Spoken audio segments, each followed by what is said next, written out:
thoughts flash like movies not yet documented, whose dramas have played and played out, unrehearsed, raw and uncut. Scenes spark with the dialogue you wish you had encountered, lines you would have articulated had you been prepared. Attempts and failures plagued with haunting delight from a script you work to deny each time it arrives. Talking to yourself as if you're actually directing this drama. The production of being discovered all while discovering you has been the extent of this plot. Plotting a climax of the IMAX in 3D the day after Avatar, turning yourself blue because you haven't stopped to break through the motions. The pictures you've derived on the slides that continue to race like PowerPoint, ineffectively. All because you see you can stop the slideshow and the make-believe. The scenes don't have to haunt you if you don't want them to. Because you can choose the characters and create the context with each dawn of the new day. Because the past is just that. Past and long gone with all the old reruns. No more Saturday afternoon matinees or reality marathons. Stop running from the guy who always has an axe in that deep, dark closet. And turn the light on before you go tiptoeing in that empty room. And don't go creeping in there when you know you're just looking for trouble. Because those of us on the outside, screaming at the big screen, can't help you when you don't see it for yourself. We frustratedly hold our hands out in the air wanting to shake you, knowing in the end you'll have to figure it out on your own or else find yourself buried next to that token blonde who, of course, already got the axe. Make a pact to let go, the past and the future. This isn't Star Wars or Futurama, another storyline to manifest your dramatic episodes all because you can't let go of the heightened fever. Your thermometer rising as the plot thickens all before the first commercial break. Awareness before all this ensues will help to lessen the addiction of constant distraction. The predictions of conversations that may or may never even happen. What could you do with all your time if you weren't so stressed, depressed over what may never even be? Could you see with a pair of eyes that actually illustrates clarity? What about the inner voice you can hear when you clear the static on the blaring stereo playing in surround sound 24/7? Or the inner beat, thumping peace, awaiting your presence and your silence?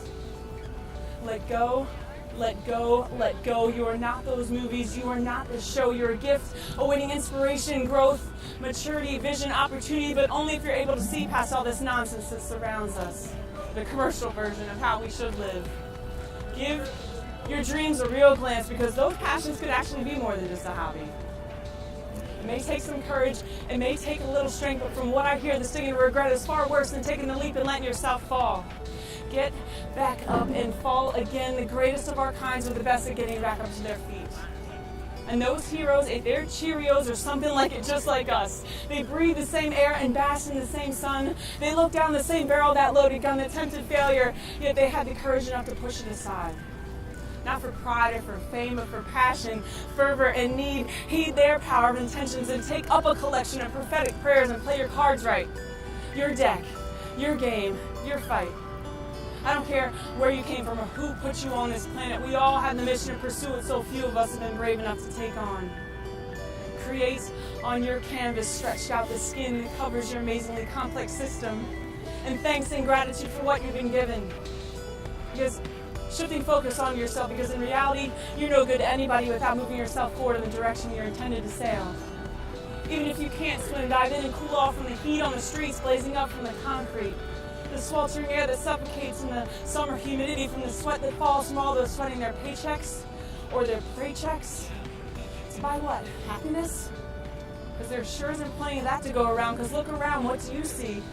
It sure ain't happiness. I see frustration and pain and poverty. I see a lot of people focused on what they don't have.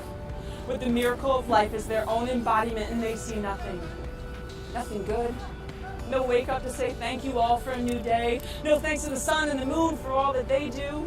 No thanks to the oceans and the mountains and the trees for all their memories and absurdly abundant forgiveness. Instead, we have stress tests because life is hard and for some it's not worth living. Give it their heartbeat for a chance to see if it actually is better on the other side. Yet, heaven could be here on earth if we unlock the gift of the present each morning, like Christmas or Kwanzaa or Chanukah, whatever the hell it is you celebrate, like a birthday each day.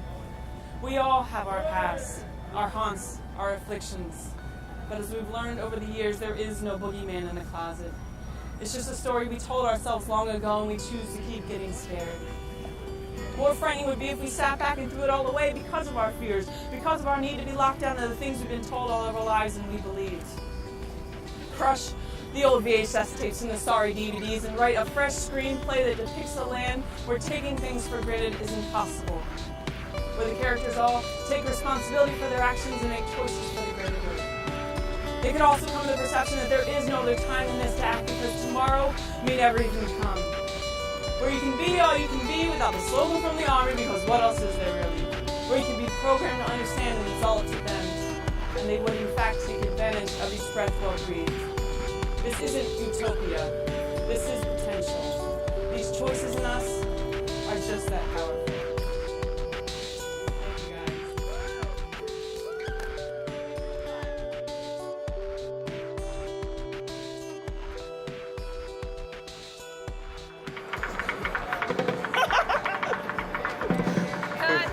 Thank you guys. Yeah, let's get it. Oh my god! That was actually going great. I was like, this is gonna work. Right?